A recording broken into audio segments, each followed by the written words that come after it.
Greetings. My name is David King. I welcome you on behalf of the Martin Luther King Association of Asheville and Buncombe County Board of Directors. In honor of Black History Month, we are giving out our first annual Rosa Parks Awards. These awards are going to 4 women in our community who have fostered inclusion, taken direct action for a just society, and worked for social justice just as Rosa Parks did in her time. It is my great honor and pleasure to introduce Ms. Tracey Greene-Washington as one of our recipients.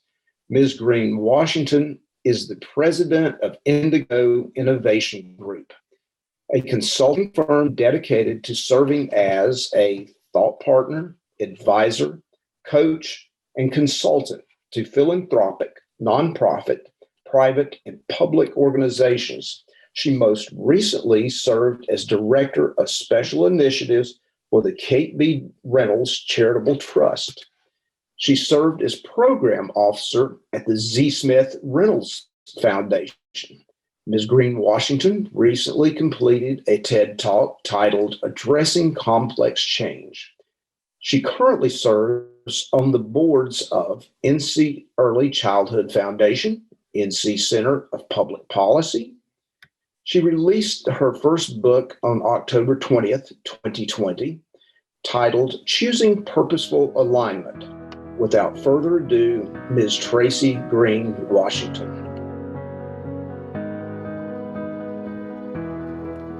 It's such an honor to be selected as a recipient of the 2020 Rosa Parks Award. I have to say, I'm just blown away. I truly believe that there is so much power in the names of those giants that have come before us, and that they continue to shape our values, our voice, and the lens that we use to see, to envision, and shape the world that we desire to see today and into the future. So in that spirit, let me begin by first thanking the Martin Luther King Association for the nomination of this award.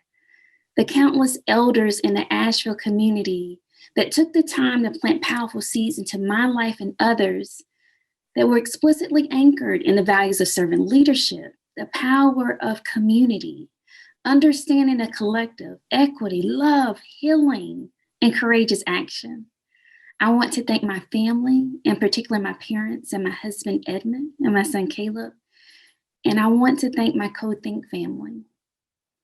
So as I anchor myself in the significance of the Rosa Parks Awards and what she embodied, I cannot get the image of a powerful tsunami out of my head.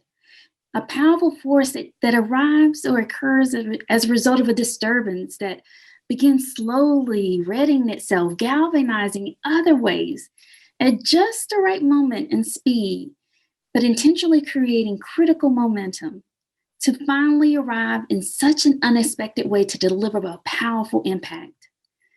See, it's my hope and desire that I truly honor who and what she stood for by accepting this award. And so as I share a little bit about who I am, I would be remiss if I did not begin by saying that I am the daughter of Yvette and Lonnie Johns.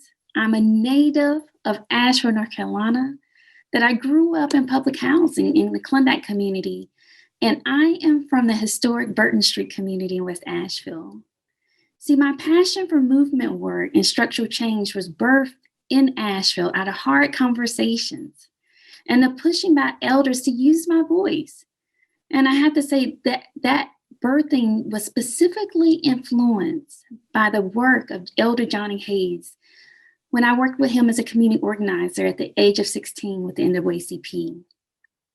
I'm also the president of Indigo Innovation Group, a consulting firm dedicated to serving as a strategic thought partner, advisor, and a coach to philanthropic and nonprofit organizations, along with public and private entities that are committed to social change and are committed to equity and collaborations.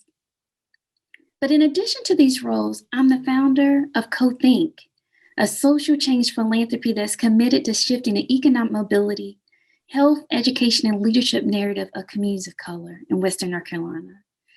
Through our collective work, we work to facilitate strategic investments, network building, and civic discourse, What I love about our work is that it was birthed out and organized by African American and Latinx leaders and supported by allies from the Asheville community. This approach for us has allowed us to invest over $200,000 back into African American and Latinx communities in the form of grants and capacity building and dialogue. You have to understand this is significant because this is an investment from grassroots leaders to grassroots leaders.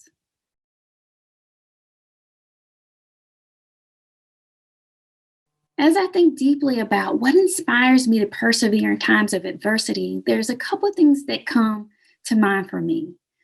This focus of moving from disempowering thinking and feelings and actions is at the core of it, and supporting individuals and myself to move to empowering thinking, feelings, and actions. I believe that challenging moments and moments of adversity create the right space to stretch and grow and evolve towards having greater impact.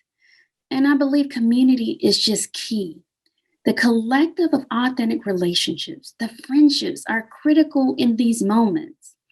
See, relationships just matter. We have to see each other, we have to trust each other, and we have to be committed to having everyone win.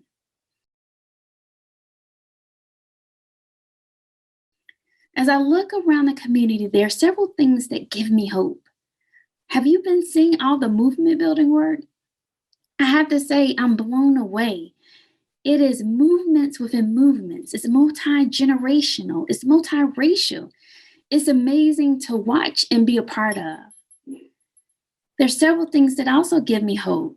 The readiness of everyone doing their work around hard conversations, building new muscles, the emergence of new and seasoned leadership, taking on different leadership roles and being bold and audacious.